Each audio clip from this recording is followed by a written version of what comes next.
tere head kuulajad, käes on juunikuu viimane esmaspäev, viimane Geeniuse digisaade, kus täna on Glen Pilbre, Meelis Vellemäe ja Hans Lõugas ja räägime, mida südasuvel tehnoloogia valdkonnast on meile huvitavat jäänud silma kõrva, mida teiega jagada.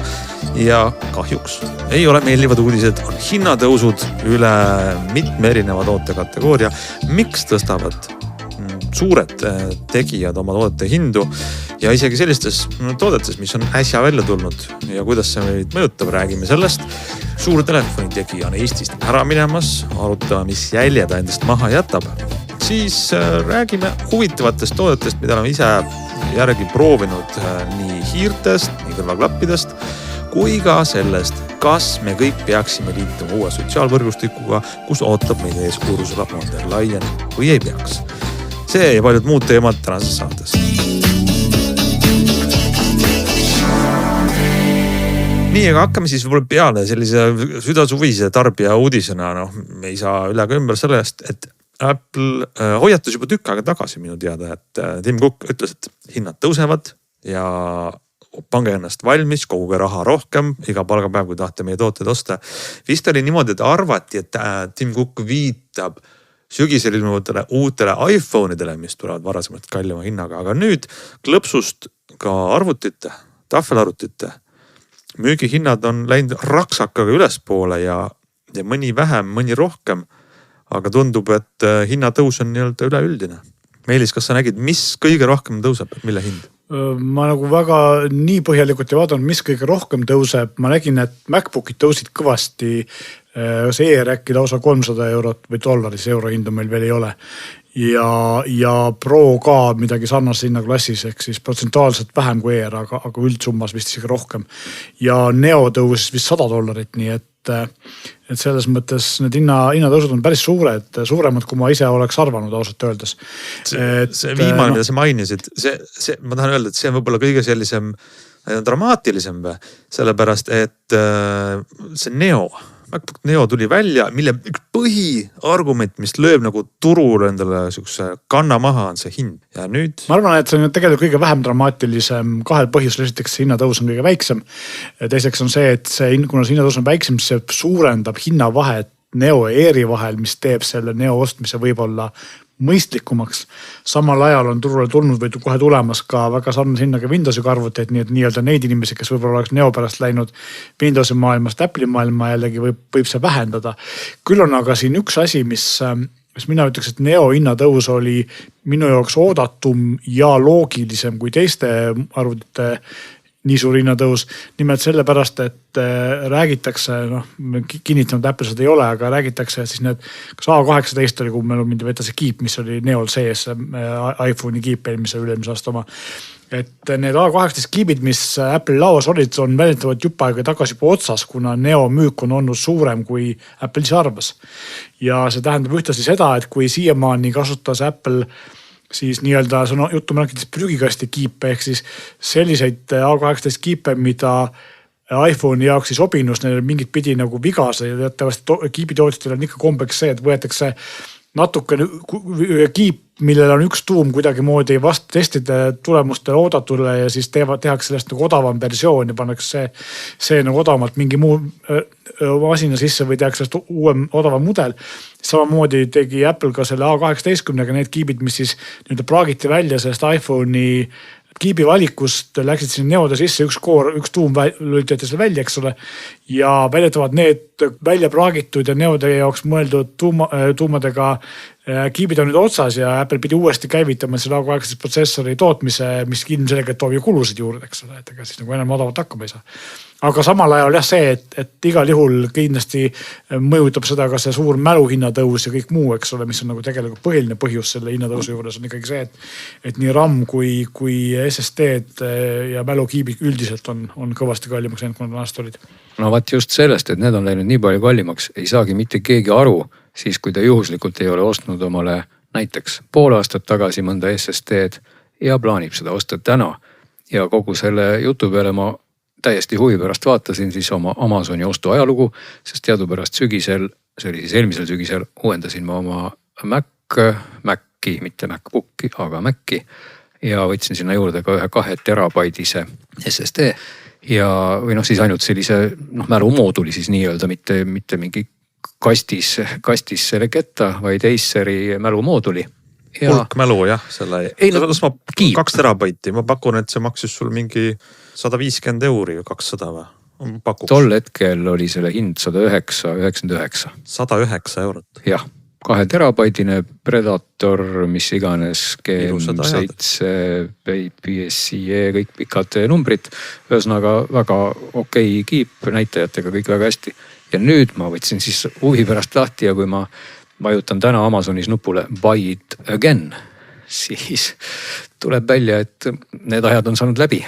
Sest et Buy it again on 239,99. 240. Ja see ei ole ainult nagu kallid SSD-de teema, vaid ka näiteks ma vaatan just siin praegu mälukaartide, micro SD mälukaartide hindu, siis siin on ikkagi samamoodi, et sellist 1 terabaidist ja 512 mälukaartide hinnad on ka peaaegu 2 korda tõusnud viimase poole aasta jooksul, nii et selles mõttes, kui sa tahad endale mälukaarti kuskile seadmesse, siis ka need on kõvasti tõusnud. Kahjuks me oleme maganud maha selle võimaluse osta omale sügisel kokku näiteks 1 000 000 terabaiti neid SSD kaarte ja nüüd täna siis Kadakaturule neid müüma minna. Seda me enam ei saa teha, sest et me ei teinud seda. Selle töö tegid ära siin suured AI tegijad, aga nad ei lähe Kadakaturule, vaid nad...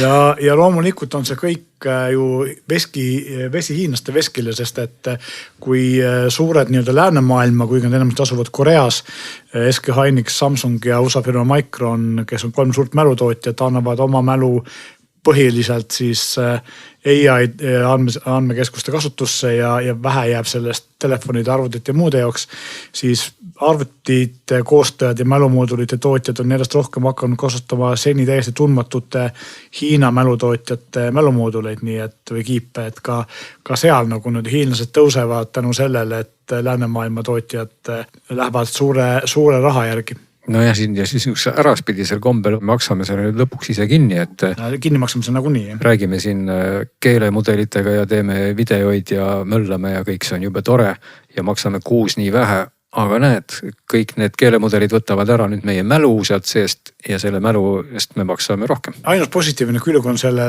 nendel Korea tehase töötajatel, kes on endal nüüd ametiühingute kaudu võidenud välja väga korralikud boonused tänu selle, et firmadel läheb väga hästi. Väga õige, nad tegid ka õigesti. Aga kui me tahame endale tehismõistust sõbraks, siis mis mõistus on ilma mäluta? Nii et selle asjast tulebki maksta ja on õige.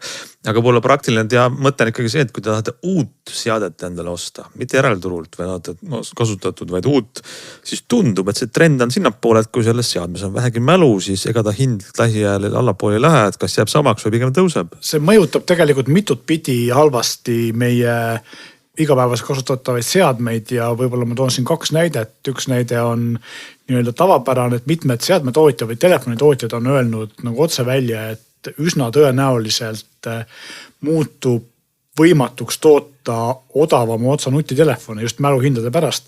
Et kui siin ka Eestis on näha, et ühed populaarsemad lisaks iPhone'idele müüdavad telefonid on sellised 100 ja 150 € kandis olevad Samsung A17 ja A07 ja arenevates riikides on see odavad telefonide müük veel suurem.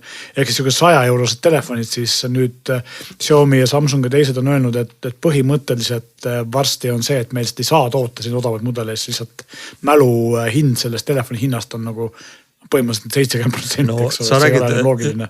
Jaa, see on õige, sa räägid odavatest seadmetest, aga ma tahan rääkida kallitest seadmetest. Esimene. Saavad veel kallimaks. Esiteks just tuli välja uus mängukonsool. Tahtsin just selleni jõuda. Mis, no Valve'i siis uus Steam'i konsool, mille hind on siit julgelt üle 1000.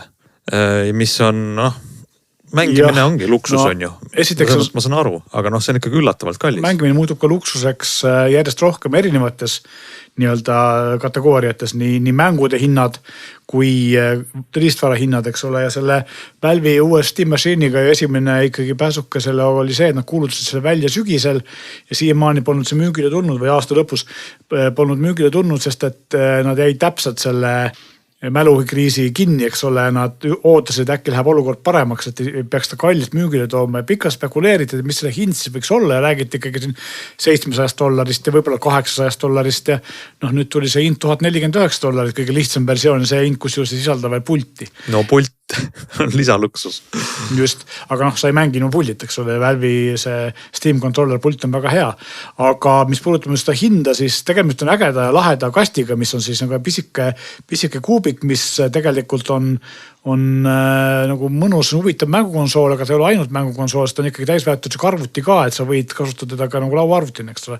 Aga kuna sa sees on nagu suhteliselt mitu aastat vana AMD protsessor ja graafikakiip, siis mis on jõudluse poolest võrreldab tavalise PlayStation 5-ga, mis on vist praeguseks 5 aastat vana konsool ja mitte PlayStation 5 Proga, aga samas ta maksab nagu 1,5 korda vähemalt rohkem kui PlayStation, eks okei, temaga saab rohkem teha, aga mängude, siin erinevad testid on näidanud, et mängude jooksutamises on ta võrdne siis tavalise PlayStationiga, mõned mängud jooksevad ühe peal paremini, mõned teise peal paremini, aga sa lihtsalt selle vabaduse eest, et saad seal igast erinevaid mänge mängida, pead sa maksma 1,5 korda rohkem kui PlayStationi eest ja see on väga-väga keeruline valik. No, samas võib ka veel mainida siia juurde, et ega rahast üksi ei piisa. Sest nimelt on praegu ka ostujärjekord ja siis, kui järjekord on ära kinnistatud, mis tänaseks hetkeks, kui me nüüd räägime, on juba selgelt hilja.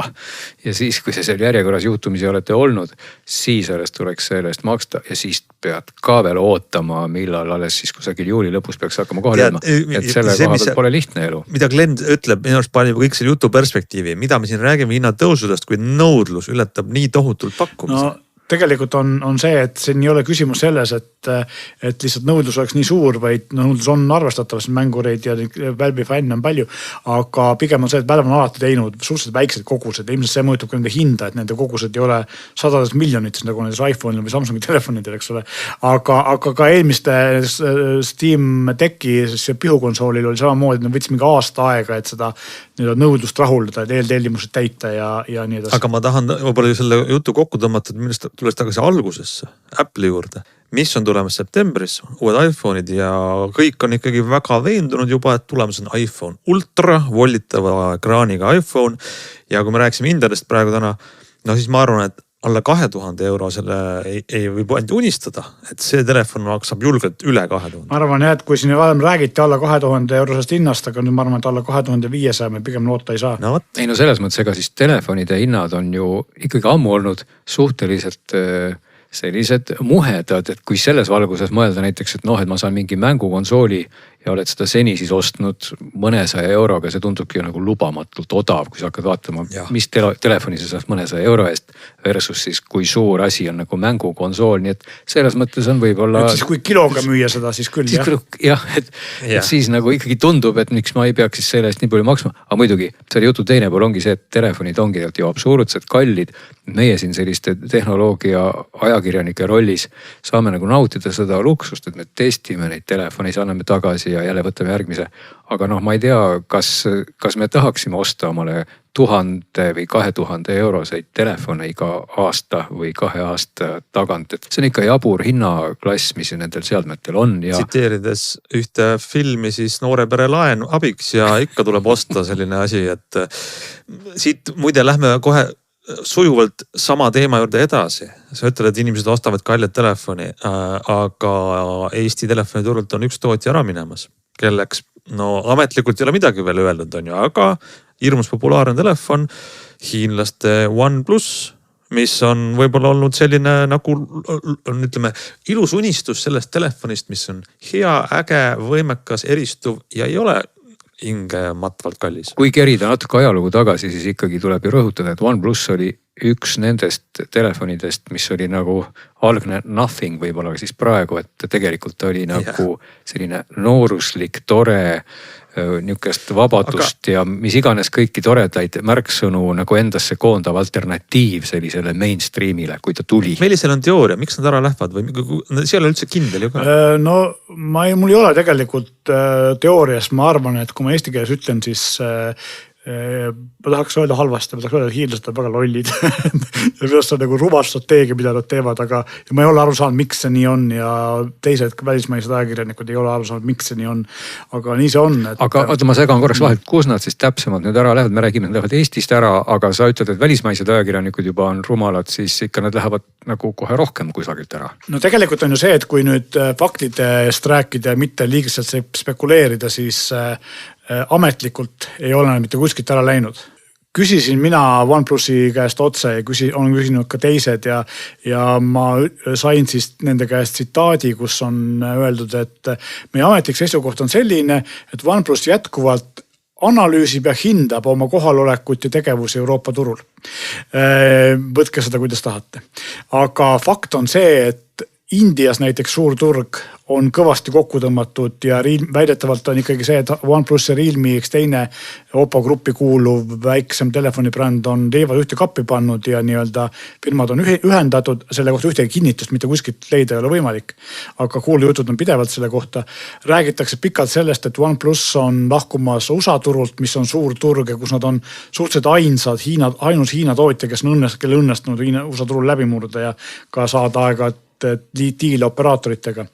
Meie kandis, kogu Euroopa tundub olevat neil ikkagi praegu nagu nii-öelda shopping blockil või siis hävitamisel. Mis puudub otseselt meid, siis meil on nüüd niimoodi, et OnePlusi Balti riikide ja Skandinaaviaga tegeleb OnePlus Finland, ehk siis Soome esindus, kes kuulub või allub otseselt OnePlus Euroopale, nemad omakorda Hiinale.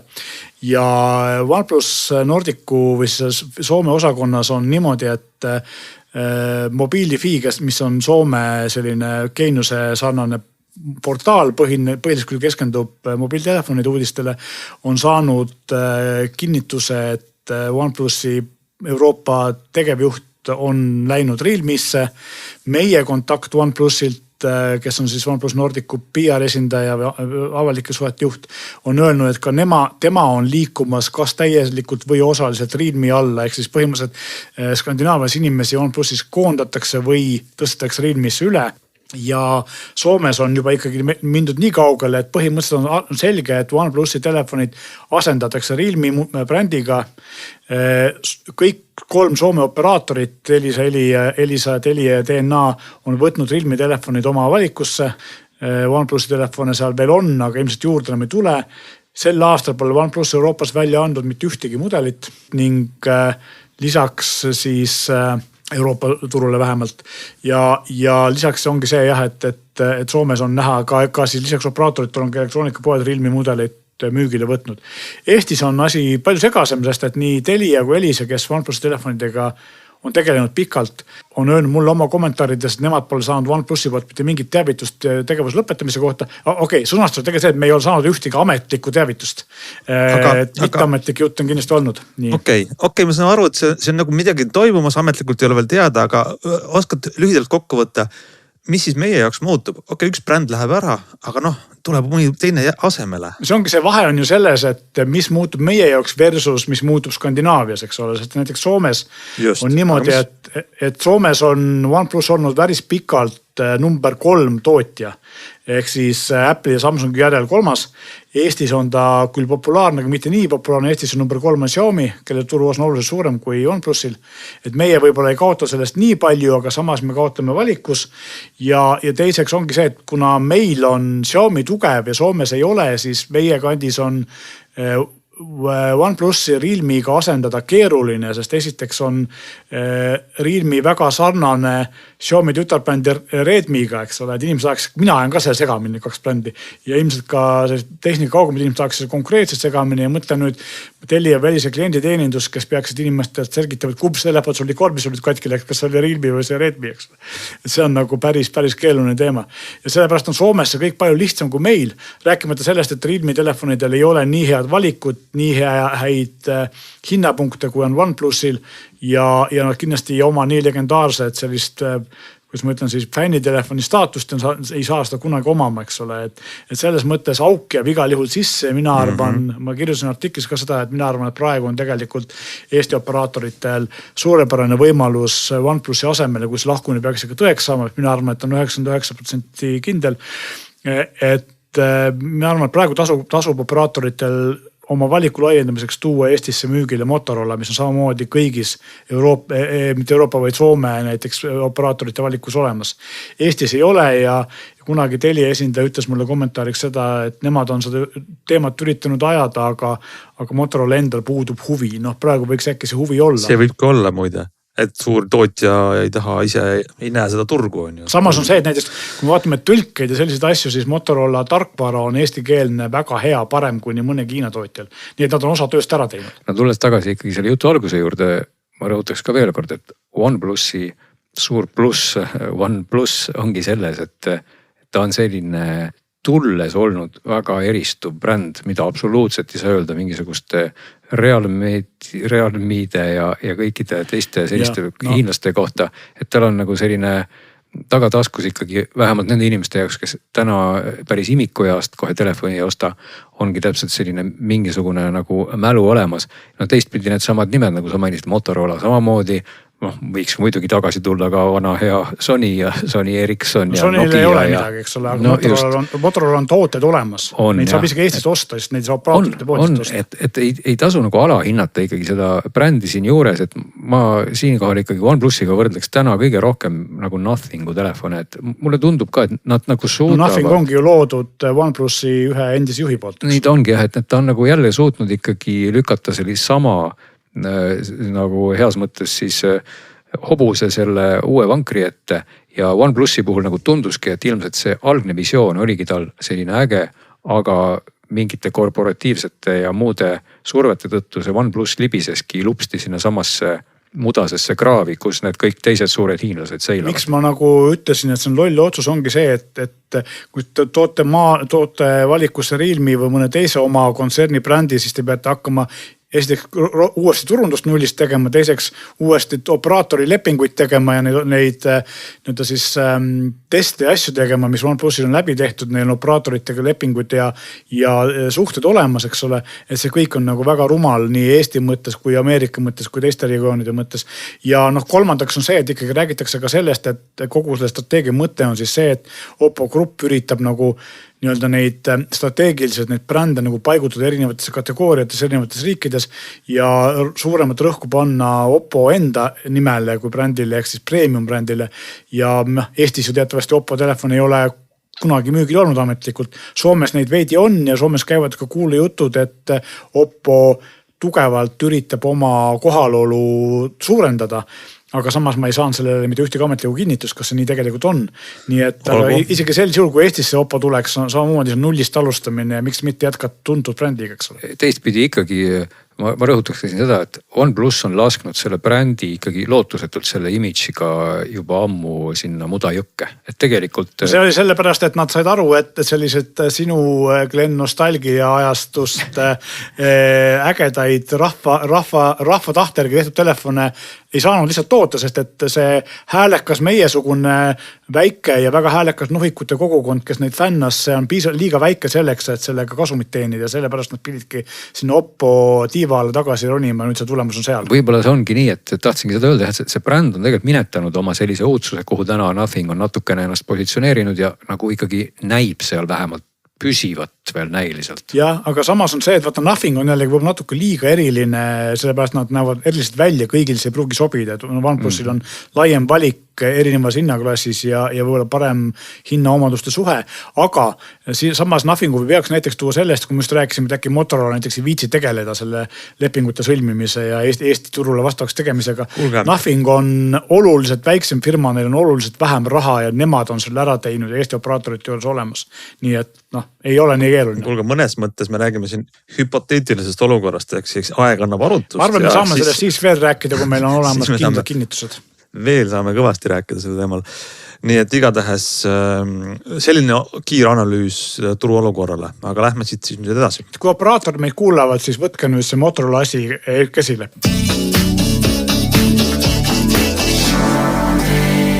Nii ja teeme vahele ka ühe teadaande. Meie tänasel episoodil on toetaja, meie saate toetaja on täna Xiaomi, kes tahab teile tutvustada oma telefoni Xiaomi 17T. Sellel on päris mitu silmapaistvat omadust, peamisena muidugi see kaamera. Tal on 5-kordse suurendusega periskoop telekaamera, mis annab väga võimeka zoom'i, kui ikkagi tahtab pildistada kaugel olevaid objekte. Ja panna juurde see 50 megapiksline põhikaamera sensor, siis saab võimsa fotokomplekti. Lisaks, mis on Xiaomi 17T-l, väga suur aku. 6500 mAh aku ja sellega saab siis ilmselt täiesti rahulikult mitu päeva telefoni kasutada. Ja pirakas suur, aga samas jällegi kompaktne ekraan, 6,59 tolline AMOLED ekraan, millel on siis väga hea hämardus, silmakaitsesüsteem, mis väheneb seda värelemist ja ei väsita silmi nii palju. Ja muidugi korralik jõudlusega kiibistik, veekindlus, muid palju lisasid, nii et vaadake meie tänase episoodi toetaja Xiaomi telefoni Xiaomi 17T. Nii, aga vaatame, mis veel uudistest veel on kõrva jäänud viimasel nädalal. Veidrad asjad juhtuvad siin südassuvel. Näiteks on käima läinud registreerimine 2V sotsiaalvõrgustiku, W-Social, Euroopa enda sotsiaalvõrgustik, mis vist tuli aasta alguses välja, kuhu läksid kõik lahedad inimesed. Eesotsas Ursula von der Leyeni, Antonio Costa, kõigi teistega, poliitikud on kohal, et muidugi. Ühesõnaga Euroopa propagandavõrgustik. Kõik lahedad inimesed on siis. Kas tajun siin kerget sarkasmi või pigem mitte? Ei, see on otse. Nad on lahedad, aga võib-olla kellegi jaoks on nad lahedad, kellegi jaoks ei ole. Minu mõte on see, Minu jaoks on nad lahedad sellepärast, et nad on suutnud suhteliselt palju Apple'ile panna päitseid pähe. See on põhiline põhjus. Tore. Siis, Meelis, kas sa oled juba liitunud nende sotsiaalvõrgustikuga 2V Social? Ma püüdsin, ma avaldasin soovi, ma saatsin neile sooviavalduse, aga nad ütlesid, et see võib aega võtta kaua. Sest et uudis on ju see, et see nüüd avalikus beetas ja igaüks peaks saama sinna sisse, kuigi ootejärjekord on ikkagi veel väga suur. Põhiküsimus on see, et kas selline riiklikult juhitud sotsiaalmeedia, olgugi, et see on kantud võib-olla headest ja üllastest eesmärkidest, et seal ei oleks võltskontosid, ei oleks valeinfot, aga kas see asi hakkab elama? Mina ei ole aru saanud, kas see on riiklikult juhitud, sest et äkki see on ikka tegemist mingi erafirmaga, lihtsalt Euroopa firmaga. Vist erakapital on seal taga, aga samas, kui juba Ursula von der Leyen on seal kohal esimese kasutajana, siis ma ei tea, see paneb nagu paika. Iseenesest on kahe otsaga asi, et ühtepidi on see, et loomulikult see kõlab sellise poliitilise tellimuse järgi lõhnab kõik see, eks ole, aga teistpidi on jällegi see, et mulle filosoofiliselt väga meeldib see, kui meil Euroopas on oma asju, mis ei ole sõltuvad Ameerikast, eriti praegu, kus me näeme, kuidas, ma ei tea, Trump ütleb, et 90 minutit on Antropicul aega, et ära keelata kõigile välismaalastele, eks ole, ja nii edasi, et me ei tea näiteks seda, kas ma ei tea, soomlaste F-35 lendavad või keelab Trump ka nende lendamise ära, kui mingi jama peaks meie kandis toimuma. Euroopa tarkvara suveräänsus on tegelikult väga oluline. Sa räägid sügavast probleemist, et meil ei ole mida ära keelata. Ma arvan, et see on see sügavam probleem, aga nüüd meil saab olema oma sotsiaalvõrgus. Ja see on üks asi, teine, tegelikult ma räägin ikkagi sellest probleemist, et kas FBI saab meie sõnumeid lugeda ja meie, ma ei tea, kas Microsoft saab Wordi kinni keerata, kui neil... kui Euroopa Komisjon teeb kõvasti tööd, siis Apple lubab kõigil sõnumeid lugeda, et seni Apple pole lubanud FBI-l neid sõnumeid lugeda. Pigem on nagu see küsimus vastupidine, et selles, et kas meil on olemas või kas meil on realistlikult võimalik saavutada kas või osaline Euroopa tarkvara suveräänsus ja ma ütleks, et mõne koha pealt on see võimalik, aga mitte väga lihtne. Mõne koha pealt, näiteks mobiilsete operatsioonisüsteemide koha pealt on see lähiaastatel tegelikult võimatu ja selles mõttes see on tegelikult kurb, et me oleme selle olukorra nagu nii kaugele lasknud. Mõnes mõttes mulle meeldib see, et meil ei ole nagu liiga palju valikuid, sest siis on nagu see, et me kõik kasutame samu asju ja meil on nagu vähemalt sarnaseid asju, meil on mingi ühilduvus, aga teistpidi selline suveräänsus on muutuvas maailmas muutumas järjest olulisemaks ja see on väga keeruline pundar, mida on väga raske arutada. See on Meelis, sa haarad sellest sõlmest ja tõmbad palju otsi sealt välja, tegelikult võiks rääkida paljugi ja ma olen kindlasti räägime nendest veel varsti veel. 10% seda meelt, et Euroopa ei ole konkurentsivõimeline, aga tänane uudis sellest, et 2V Social on nüüd avatud, siis tegelikult ta ei ole avatud, ma ka üritasin sinna ligi pääseda, aga mõnes mõttes meil olegi täna rohkem midagi öelda, sest et siis, kui me ligipääsu sinna saame, me siis jagame oma kogemust. Ma lihtsalt tahan siia lõppu öelda seda, et tegelikult just kogu see nagu see tarkvara värk, et ainus viis, kuidas Euroopa üldse saab natukenegi olla siin konkurentsivõimelisem, arvestades meil nagu suuri tegijaid ei ole, siis see on ainus viis ongi see, et lihtsalt suruda siis nii-öelda open source'i peale või üritada nagu neid olemasolevaid projekte rahastada ja samas jätta neid vabaks ja arendajad nagu iseseisvaks, eks ole, et see on nagu ainus viis, kuidas seda ellu viia. Samas ma ei tea, kas see on põhiline viis, eks ole. Siis teine viis oleks lihtsalt jõuga teha midagi, aga jõuga tegemine. Ma tahan ka midagi öelda. Ütle. Nii. Meil läheb asi käest ära, palun sekk. Ma tahan lihtsalt öelda seda, et täna nii palju, kui ma vaatan kõrvalt enamasti neid sotsiaalvõrgustikke, sest ma olen seal nagu kõrvaltvaataja, kui ma neid üldse vaatan, siis nende number 1 momentum täna tuleb sellest, et neil on see momentum ja et sa teeks täna midagi uut. See on kõik ainult turundus. Me võime kõik täna 1 sekundiga teha omale täpselt samasuguse platvormi nagu Facebook. Meil piisab ainult agendile öelda, et teeme ole Facebook ja see platvorm on olemas. Aga küsimus on see, kuidas me saame sinna inimesi. Et tegelikult, kui veel 2 või 30 aastat tagasi võib-olla oli vaja tõesti geeniuseid, et sellist platvormi kodeerida ja see läks nagu lendu natuke niimoodi iseenesest kuskilt, ma ei tea, koolides ja ühikates ja kasvas, siis täna tehnilisest poolest selle loomine on lihtsalt sõrmenips, kui me üldistame, aga see raske osa on seal see, et need inimesed sinna tuleksid. See on tegelikult kõige suurem ülesanne, kuidas sa saad sinna inimesi, olgu ta siis mis iganes social V või T või P, aga kui seal ei ole kedagi, siis seal ei ole kedagi. Nii et see on nagu Euroopa Liidu poolt minu arust kõige raskem, et kuidas me seda turundame, sa pead leidma mingi hea aspekti, miks inimene tuleb siis ära Facebookist või X-ist või kus iganes ta täna on, miks ta tuleb sinna. Tead, ja sul on väga iva, aga ma tegelikult tahaksin selle teema lõppu reklaamida ühte, ma ei saa aru, mis see täpselt on, mida ma reklaamin, kas see on saade või podcast või audioraamat, aga see on, ma olen viimastel päevadel kuulanud selle nimi on Europe 2031, nagu inglise keeles Euroopa 2031 ja see on siuke tunnine või 2-tunnine audioraamat, mis pool sellest räägib justkui praegust olukorda kuni tänase päevani, kuidas Euroopa on maha maganud investeeringud tehnoloogiasse, me oleme sõltuvad ja siis pool sellest nagu on selline ettekuulutus või prognoos, mis juhtub lähiaastatel, kui kõik see süveneb, kui meie sõltuvus ja teiste riikide tehnoloogiast, eriti Hiinast ja USA'st ja nende tehisarust on selline, et see ärakeelamine, mis see suvi juhtus Müthosega, on saamas normaalsuseks, kuhu me siis omadega jõuame.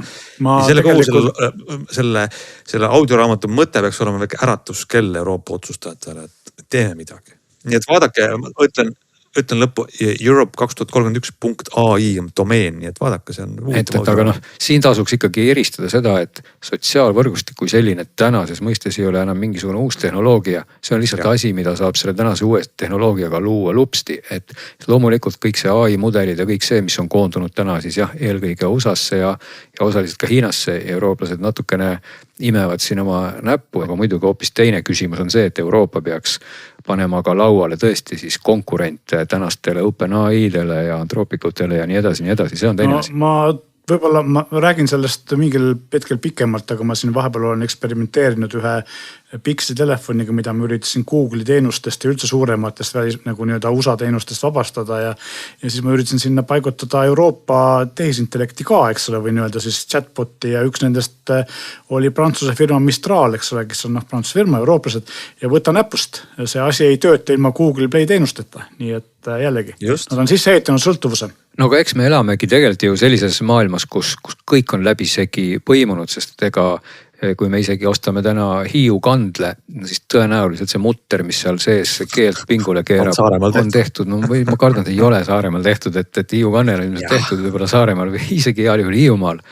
Aga kindlasti tuleb sinna mingisugune asi, mis on hoopis tehtud Võrumaal või vaata, et isegi veel kaugemal Eestist. Kuulge, vahetame käiku ja tõmbame teise teema ette, milleks on päris asjad, mis on meil olnud kõrvas, peas, käes, näppude all ja mujal.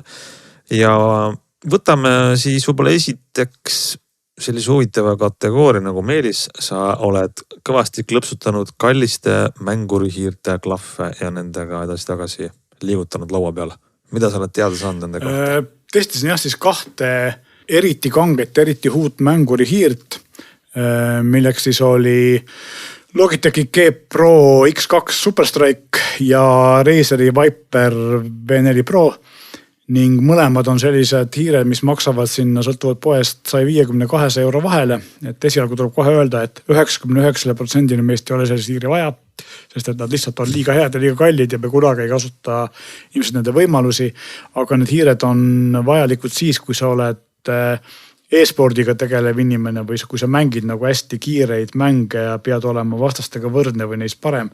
Ja siis läheb nagu iga millisekund või mikrosekund arvesse ja siis on seal hiirel võib-olla pointi. Kui see kallis hind on sinu jaoks seda väärt või kui sa tõesti ka sellega raha teenid, loomulikult miks mitte, eks ole. Ja kohe peabki ütlema, et need on kaks hiirt on väga erinevad, mõnes mõttes väga sarnased, teises mõttes väga erinevad.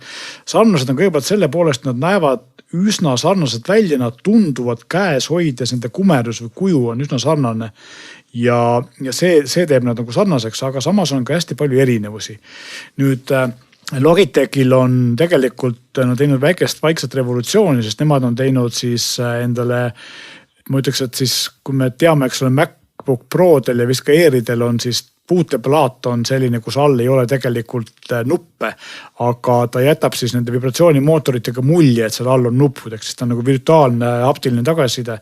Siis nüüd Logitech on teinud hiirel täpselt sama asja, et nupud on virtuaalsed, seal ei ole enam tegelikult lülitit all, vaid all on, ma ei teagi, kuidas need sensorid on, aga igal juhul sarnased selle puuteplaadile ja tarkvaras saad sa muuta seda haptilist tagasisidet niimoodi, et siis see tunnetus, kui tugevalt sa vajutad, on erinev ja seda saab muuta, eks ole. Ja kõik see on nagu väga äge. Tegelikult meenutab päriselt siis päris puudutust, päris vajutust, et mina ei saanud aru, et erineks nagu millegi poolest tavalisest hiire nupust. Ja loomulikult siis ma saan ka seda muuta, eks siis kui tugev või kui vähe ta mulle tagasisidet annab ja vastavalt sellele siis see tunnetus on nagu erinev, et ma saan oma maitsergi seadistada ja see on kõik nagu väga äge, aga see on ka kõik väga kallis.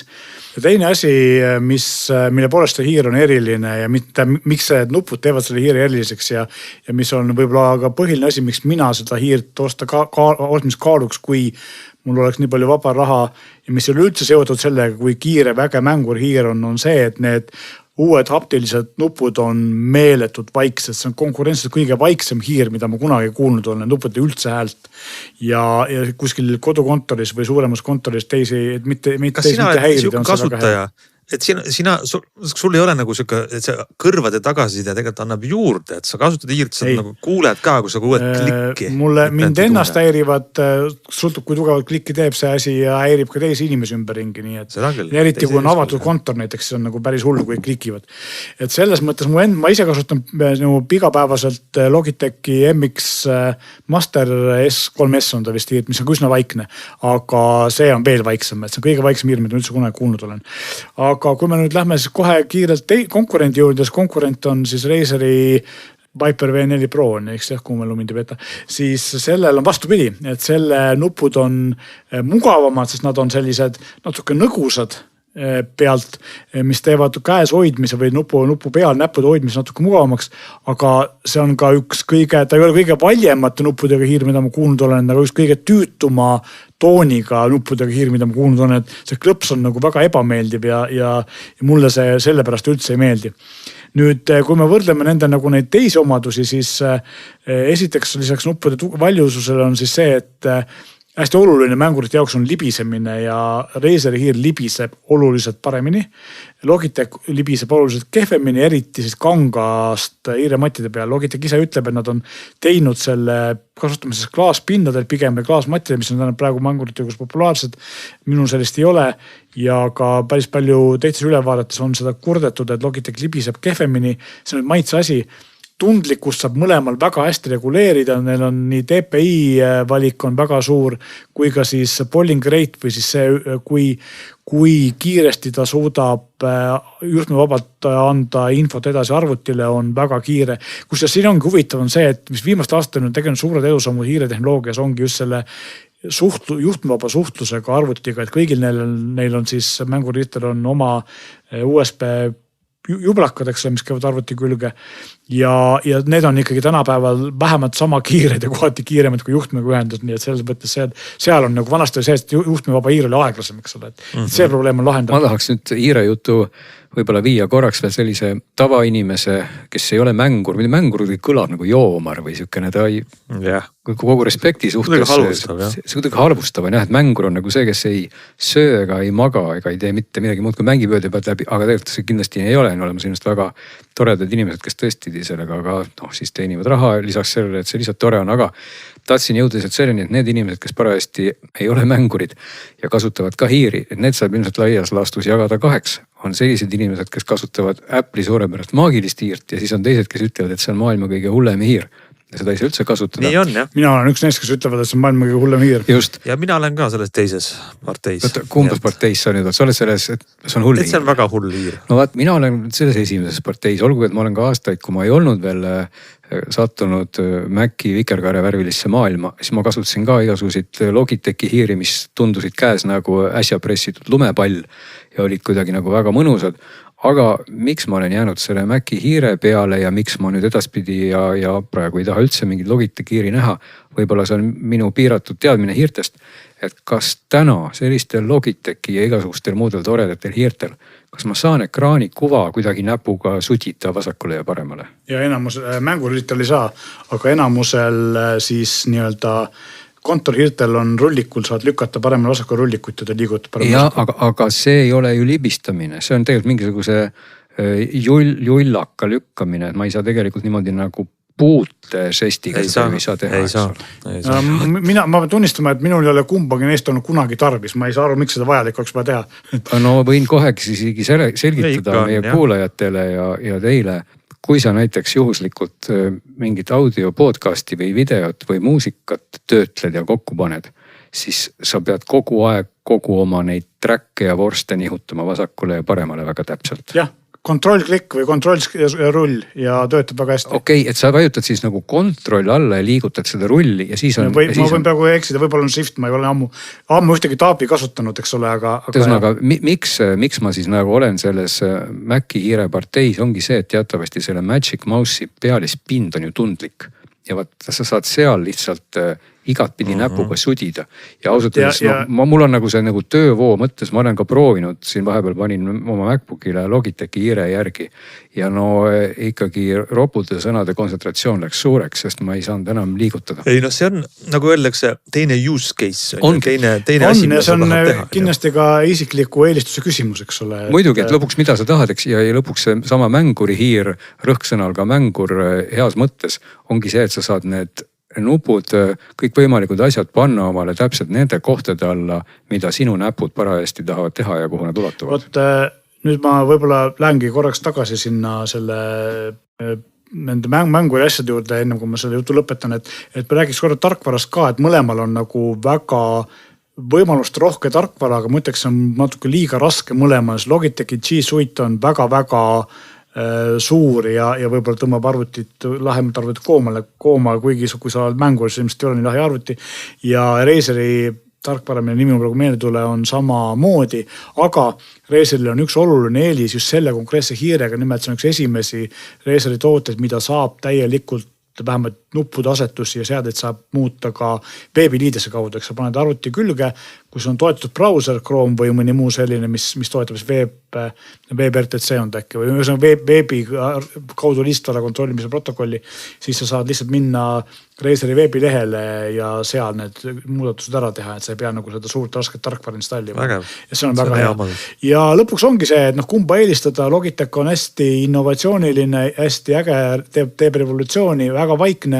Razer on libedam, mugavamate nuppudega, aga valjem ja mina lõpuks ei suutnudki nagu kindlaks teha, kumb tegelikult parem on, sest ma ei ole nii kõva e-sportlane ega mängur, eks ole, ja mulle meeldisid mõlemad, aga väga erinevatel põhjustel.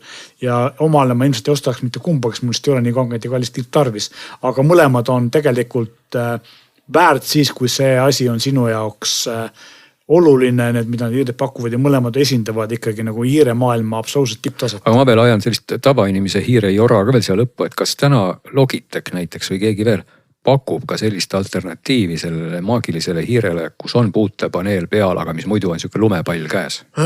Mul ei tule pähe, et oleks. Ma tean, et Logitech pakub erinevaid variante nendest kuuliga hiirtest nii-öelda, eks ole, mis on sellised klassikalised, kus on sul see hiir ise ei liigu, vaid laua peal vaid on kuu. Trackpad. Ta on mingi teise nimega trackpoint. Mitte trackpad, aga mingi pool, ta seal on trackpool. Neid on neil päris mitu, aga mul ei tule, ma ei ütle, et ei ole, tõenäoliselt on, sest kindlasti on keegi selle idee peal tulnud. Aga ma ise ei ole ühtegi kasutanud ja mul ei tule pähe praegu Logitechi valikus näiteks, et oleks, sest ma olen Logitechi asju päris palju testinud ja mul ei ole küll olnud endal ühtegi sellist. No kokkuvõttes, ma ei tea, kas sa soovitad meelis kellelegi, kes ei identifitseeri ennast mängurina, kes võiks neid hiiri ka vaadata? Ma võiks soovitada seda Logitech hiirt just sellepärast, et on niivõrd vaikne. Ühe asi, mille ma ütlemata jästi on see, et Logitech on ka top heavy, eks seda esimene ots on raskem kui tagumine ots. Ja teistpidi on see, et tal on olemas kaasas selline vahetatav plönn, mis käib siin hiire alla, millega saab kasutada seda siis Logitechi hiiremati peal, mis on selline, mis laeb hiirt samal ajal, kui seda kasutad. See on küll eraldi mul juurde ostad, päris kallis, 90 €. Ja see on kasulik sellepärast, et kui sul palju raha on, et Logitech hiire aku kestab vähem kui Razeril ja aku kestvus sõltub väga palju sellest, kui tugevaks on seadistatud siis häptiline tagasiside, et kui muidu on see, et vahet pole, eks ole, et sõltub ainult sellest, kui tugevaks on pandud siis see arvuti, kui suureks pandud TPI ja kui kiireks on pandud see arvutiga suhtlemise kiirus, aga siin on vahe ka selles, et kui tugevaks see häptiline tagasiside on pandud, see võib selle hiire eluiga või aku kestvust 2 korda väiksemaks teha, kui ta on nagu ühes asendis või teises. Iseenesest muidugi see termin, mis sa mainisid, kaalujaotus hiire kohta, see ikkagi tundub juba päris tõsine asi. No tegelikult see mängurite maailm on tõsine asi, sest kui mina, kes ma olen kasutanud seda Logitechi kontorhiirt, mis kaalub üle 100 grammi, siis mulle tundusid mõlemad need hiirepakist veel sulg kerged. Üks oli 49, teine 59 grammi. Ja siis ma vaatasin korraks Redditit ja nägin, et asi on jama, sest et Logitech hiir kaalub ju 10 grammi rohkem kui Razer, mis tähendab seda, et see kõlba kuskile. Ehk siis asi on nagu nii hull, et krabbli taga aega. No jah, ja kas on ikkagi raske hiir keskelt anda tagajuhitav, ülejuhitav? Tegelikult on see, et sellega see on harjumise asi, et kui seda hiirt oled kasutanud paar nädalat, siis see on nagu täiesti fine, et lihtsalt sa pead selle kaalujaotusega harjuma. Aga mõlemad on väga head hiired ja mõlemad nendest hiirtest ei ole vajalikud 99,9% see oli siis igati vajalik saatelõik tuleb välja meil. No kui sa oled nagu ikkagi inimene, kellele selline hiir oluline on, siis tegelikult on need nagu parimad mängurhiiri, mis praegu saada on. Selge pilt. Seoses sinu kiire kommentaariga, et see pole kellelegi vajalik, mul tuli meelde, nägin ühte väga põnevat uut toodet see nädal reklaamina, millest me kõik peaksime teadma. Selle toote nimi on siis Yueban, on tootja, kes tegi toote nime Xiaoban. Ja kui me oleme rääkinud, see on Tesla FSD-st ehk full self-driving autodest, mis sõidavad ise ringi, siis nüüd on ka Xiaoban on siis FSD tualettpott, mis tuleb ise sinu juurde, mitte sa tema juurde minema. Ja see võib tunduda naljakas, ma tahan juba vahele segada, aga see on päris toode. Tegelikult täiesti tõsine ja praktiline toode ja see ei ole nüüd üldse mingi selline toode, et vaugust tehti nalja ja pott sõidab sulle tänaval järgi. Vastupidi, see toode ongi tegelikult mõeldud inimestele ja täiesti nagu siiras mõttes, kellel ongi raskusi potini jõudmisega. Jah, liikumispuuetega inimestele, aga see muidugi seda toode Xiaobani nagu turundatakse ikkagi täis tehnoloogia gadgetina, kus tal on lidar, ultrahelisensorid, siis tal on põhimõtteliselt tuvastab teravad servad, kus ta võiks alla kukkuda, summon, ehk sa võid teda kutsuda. Siis ta töötab ka muide ilma aktiivse netiühenduseta, kus on sellises kohas, kus levi on kehv, pott ikkagi tuleb sinu juurde. 360-kraadine enesepuhastus. Et mu ainuke mõte pärast seda tuli pähe, et kui meil on ikkagi need FSD tualetid, siis mõelge, mitu tundi päevas teie tualett seisab kasutult vannitoas. Keegi kasuta. Mõtle, kui ta käiks nagu kvartali peale ringi ja teenindaks ja teeniks teile omanikule tulu. Ma saan aru, et siin mõte hakkas juba liikuma väga kaugele, et tõesti võiks võib-olla siis lõpuks olla terve korrusmaja peale üks pott, kes liftiga ringi sõidab ja sulle ukse taga kella annab, et kuule, et ma olen praegu kohal ja parajasti tegin puhastustsükli ära, et äkki see täidaks mind, aga teistpidi. Tualett kui teenus. Tualett kui teenus, just see. Et miks sul, kui sa hakkad tõesti niimoodi mõtlema, miks sul on kodus üks tuba, nimetame seda siis vannitoaks või WC-ks, kus sa käid suhteliselt harva. Ja Suhteliselt seal seisab harva. täiesti kasutult üks suur junn. Tänapäeva kinnisvara hindade juures see investeering ei tasu ära, ma ütleks. Et sul on see pott, siis sõidab ühest nurgast teise, tuleb sinna kuhu vaja. Aga veel kord, me ei taha sugugi nagu selle idee üle nalja teha. Seda küll. Tõepoolest, kui sul on vaja, et see pott oleks sinu juurde, on see äge ja ma ei taha ka üldse alahinnata neid sensoreid, sest kui see pott tõesti trepist alla kukub ja ta ei ole ennast veel ära puhastanud, siis ei pruugi see olla kõige parem lahendus. Nii et vaieldamatult see tehnoloogia peab seal sees olema korralik, et poti seinad ikkagi läigiksid, kui ta on järgmise inimese juurde jõudnud. Ja ma saan aru, et kui sul on $4000, siis isegi on võimalik, et see pott juba hakkaks sul kodus ringi sõitma peaaegu. Mis on palju odavam kui Eesti kultuuripärandisse kuuluv miljonipeldik teatavasti. Nii et selle mõttega ma arvan, et meie tänane saade on jõudnud lõppu. Et mõelge nende asjade üle, kuhu jõuavad kõik see tehnoloogia. Mida meil veel vaja on ja vaja ei ole. Me kohtume järgmisel poolaastal, sest et minu teada, kui ma teeksi, siis juuniga vist esimene poolaasta saab läbi. Või panime puusse praegu. Igatahes suviselt pea juba aurab. Meie tänane saade on läbi. Oleme tagasi 1 nädala pärast. Esmaspäeval ikka. Kirjutage meile kirjad@digisaade.ee. Menetleme neid. Ja ütleme kõigile aitäh kuulamast. Lisan ikkagi siia lõppu, et minu mõte hakkas liikuma, et seesama miljonipeldik võiks ka ju tänavatel ringi sõita. Tuleb sinu juurde ja avab oma sulnid uksed sulle, sest ta on teinud ära puhastuse.